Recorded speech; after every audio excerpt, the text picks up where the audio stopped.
하루간 경제 뉴스를 종합하는 시간 경제온입니다.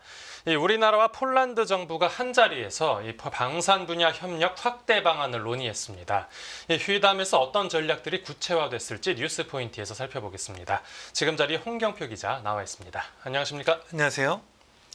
네, 이 해외 공식 석상에서 우리 한국산 무기들에 대한 어떤 좋은 평가들이 쏟아졌다고요. 맞습니다. 안제이 두다 폴란드 대통령이 벨기에 브뤼셀 북대서양 조약기구 나토 본부를 찾아서 우리나라 무기를 공개적으로 호평해서 눈길을 끌었습니다. 네네. 두다 대통령은 나토의 공동 기자회견에서 폴란드가 우크라이나 전쟁 발발 이후에 미국 한국산 무기를 대규모로 구매한 걸 언급하면서 왜 우리가 한국산 무기를 샀을까? 이유를 간단하다. 한국 파트너들이 굉장한 최신 무기를 수개월 안에 공급할 수 있을 것으로 봤다고 밝혔습니다. 네. 폴란드 대통령은 폴란드가 구매한 한국의 K2 주력 전차, K9 자주포와 이제 다연장 로켓 천무의 명칭도 일일이 호명하면서 주문한 뒤에 배송되기까지 시한이 1년이다 이렇게 이야기했습니다. 네. 그러면서 유럽의 다른 파트너들의 경우에 인도까지 수년이 걸린다 이렇게 전하기도 했고요. 네. 폴란드 대통령은 유럽 방위 산업의 잠재성을 다시 구축해야 한다면서 이것은 폴란드뿐만 아니라 나토 전반적으로 매우 중요한 과제다 이렇게 지적하기도 했습니다. 네. 그러니까 폴란드 대통령이 우리 무기 체계의 어떤 홍보 대사가 되는 것으로 볼 수가 있겠죠. 네, 우리는 무기도 로켓 배송을 해주네요. 맞습니다. 네, 그런데 그 진짜로 인기를 실감할 수 있는 게 이 폴란드 말고 다른 나라들도 우리 한국산 무기에 러브콜을 많이 보내고 있습니다. 맞습니다. 우리나라는 2022년에 사상 최대 규모의 대폴란드 무기 체계 수출 총괄 계약을 체결한 바 있는데요. 특히 폴란드는 작년에 GDP 대비 4.12%를 국방비로 지출했습니다. GDP 대비 나토 회원국 지출 규모가 가장 큽니다. 올해는 국방비가 GDP의 한 4.7%에 달할 것으로 관측되고 있어요. 네. 최근 유럽에서 이 자각론이 힘을 받는 가운데 유럽연합 EU는 이 회원국의 국방비 증액을 촉진하기 위해서 재정준칙 적용을 한시적으로 유예하고 네. 이 EU 예산을 담보로 해서 한 1,500억 유로, 우리나라 돈으로 230조 원의 대출을 지원하는 방안도 추진하고 있습니다. 네네. EU는 이 예산이 활용되는 대출 자금의 경우에 EU 회원국이나 우크라이나 등 이 유럽산 조건을 명시할 계획이긴 한데요. 네. 하지만 재정 준칙 유예를 적용받아서 각국이 개별적으로 국방비를 증액할 경우에는 사용처에 제한을 두지 않을 예정입니다. 아울러 이제 유럽 각국이 요구하는 시급성 등을 고려하면은 우리나라 방위 산업에도 유럽 수출 기회가 열릴 것으로 전망이 되고 있고요. 네, 또 지금 우리 외교부 장관이 폴란드를 직접 방문해서 방위산업 협력 방안도 논의했고요. 네, 맞습니다. 현재 우리나라의 조태할 외교부 장관이 폴란드를 공식적으로 방문하고 있는데요. 두다 폴란드 대통령은 K2 전차 2차 이행 계약의 체결이 조속히 이루어져서 폴란드에서 현지 생산 등 상호 호혜적인 방산 협력이 실현되길 바란다 이렇게 밝혔습니다. 네, 이게 좀 우려가 있었죠, 그 전에. 맞습니다. 예. 우리나라는 2022년 7월 폴란드와 초대형 무기 수출 관련 기본 계약을 체결했습니다. 이 기본 계약에 담긴 K2 전차 1000대 중 그의 이제 1차 이행 계약에서 180대를 공급하기로 했었는데요. 네네. 이 당초 작년 말에 이제 타결이 유력했었던 820대. 이 규모의 2차 계약 지연이 되고 있습니다. 그래서 조태열 외교부 장관은 폴란드 부총리 겸 국방장관도 만나서 양국 간 안보 협력이 흔들림 없이 추진되고 있는 걸 상당히 높이 평가하기도 했습니다. 네. 폴란드 부총리는 폴란드 정부가 2022년 체결된 방산 총괄 계약 이행을 위한 후속 계약을 차질 없이 진행하고자 한다라고 강조했습니다. 네. 양측은 이제 협의가 진행 중인 K2 전차 2차 이행 계약의 조속한 체결과 더불어서 다양한 무기 체계 도입 등 양국 방산 협력을 위해서 계속적으로 소통하기로 결정했고요. 조 장관은 올해 상반기 EU 의장국인 폴란드와의 협력을 통해서 한국과 EU 간 안보 방위 분야를 포함한 전략적 협력 방안도 기대한다고 전달하기도 했습니다. 네, 이런 정부의 외교 세일즈가 어떤 성과를 거둘지 지켜보도록 하고요. 네. 다음 뉴스는 부동산 관련 소식인데 지방에서 미분양 우려가 더 커졌습니다. 맞습니다. 정부가 지방 미분양 주택 해소에 중점을 둔 이 건설 경기 보완 방안을 내놓은 가운데 경기도 외곽에서 대거 미분양이 발생하고 있습니다. 네. 경기도 평택 같은 경우는 4년 10개월 만에 다시 미분양 관리 지역으로 지정이 됐는데요. 주택 도시보증공사 허그는 미분양 세대 수가 1000가구 이상이면서 이 공동주택 재고수 대비 미분양 가구 수가 2% 이상인 곳을 미분양 관리 지역으로 지정합니다. 네. 이 미분양 증가 속도가 빠르거나 미분양 물량이 계속해서 해소되지 않는 지역, 신규 미분양이 발생될 수 있는 대상이 이제 지정이 되게 되는 것이고요. 예. 그래서 이 미분양 관리 지역의 대상이 되면은 신규 분양이 상당히 까다로워집니다. 아. 이 분양 보증 발급 전에 사전 심사를 받아야 하는 등 허그 보증 심사가 강화돼서 이제 시행사들의 자금 조달이 상당히 어려워지게 되고요. 네.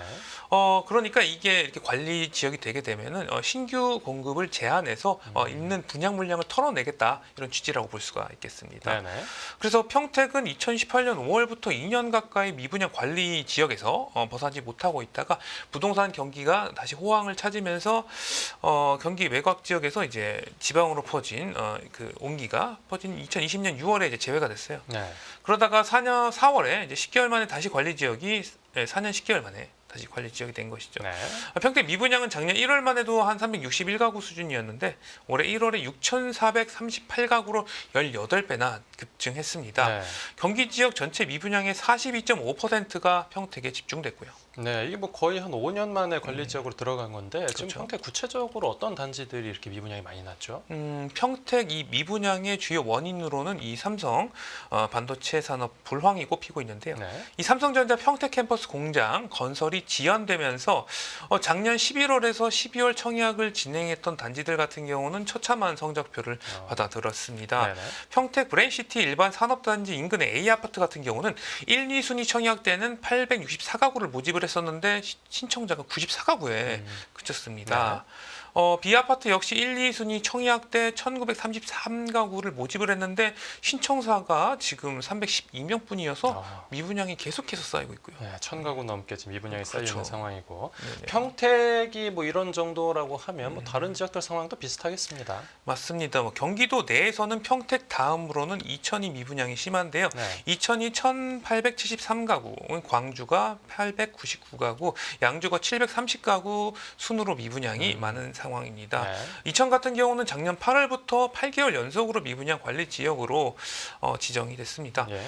이번에 지정된 미분양 관리 지역은 수도권의 평택과 이천, 지방의 강원 속초, 전남 광양, 경북 경주 등 총 5곳입니다. 네. 그런데 지금 수도권 미분양이 이렇게 계속해서 늘어나고 있는데도 정부의 지원 대상에서는 빠져 있는 상황이에요. 네.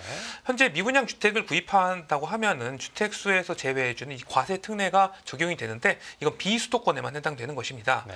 그래서 수도권 미분양 증가세를 고려해서 이 과세 특례 적용 대상을 비수도권에서 서울을 제외한 지역까지 확대해야 된다 이런 목소리도 커지고 있고요. 네, 알겠습니다.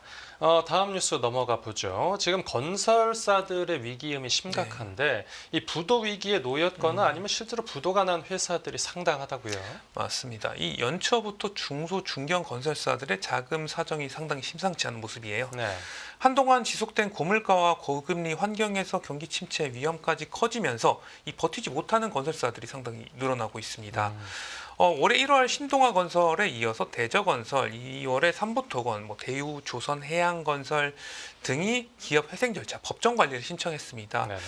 지금 들어보면 한 번씩은 다 이름을 들어본 건설사가 많고요. 예. 2달여 만에 법정 관리를 신청한 곳이 모두 6곳입니다. 이 기업 회생 같은 경우는 법원의 감독 하에 기업의 채무를 조정해서 회생을 돕는 제도로 다른 말로는 법정 관리로 불리고요. 기업이 완전히 문을 닫고 법적으로 소멸하는 파산과는 약간 다른 것입니다. 하지만 경기가 더 악화하게 되면 이와 같은 기업 회생이라든가 파산, 부도 등이 계속해서 증가하게 되는 것이고요. 네. 건설업계 이제 부도 건수를 보면은 경기 악화와 함께 계속해서 증가하고 있습니다. 작년에 건설업체 부도 건수는 29건으로 2019년 이후에 최대치를 기록하고 있고요. 올해도 2달 만에 지금 3개의 건설사가 부도를 내기도 했습니다. 네, 지금 이 미분양 위기가 지방에서 시작이 되긴 했는데 그렇죠. 이게 점점 그 수도권으로도 퍼지고 있나 봅니다. 맞습니다. 이 지방의 건설 경기가 크게 악화하면서 지방에서 주로 활동해왔던 이 건설 업계는 물론 수도권 이 건설 업체들도 상당히 어려운 상황에 처했어요. 작년 부도는 낸 건설업체 29곳 가운데 네네. 이제 25곳이 비수도권 업체였습니다. 네. 대부분 이제 지방 쪽인데 올해 이제 부도를 낸 3곳은 모두 서울과 경기도 등 이제 수도권에 소재를 둔 상태예요. 네. 올해 법정 관리를 신청한 대저건설과 안강건설, 대우조선해양건설을 제외하고는 신동아건설, 삼부토건, 벽산 엔지니어링 등도 모두 서울에 본사를 둔 건설사라고 할 수 있겠습니다. 네. 그래서 수도권 시장도 지금 중소형 건설사들에게 쉽지 않은 것으로 보이고요. 네, 알겠습니다. 지금 부동산 업계 분위기까지 살펴봤고 이제 다음 다음 뉴스는 국제 경제 소식인데 이제 네. 미국 정부가 공식적으로 비트코인을 쌓아두게 됐다고요. 맞습니다. 도널드 트럼프 미국 대통령이 대선 기간에 약속했던 비트코인 등 가상화폐 전략 비축을 행정부에 지시했습니다. 네.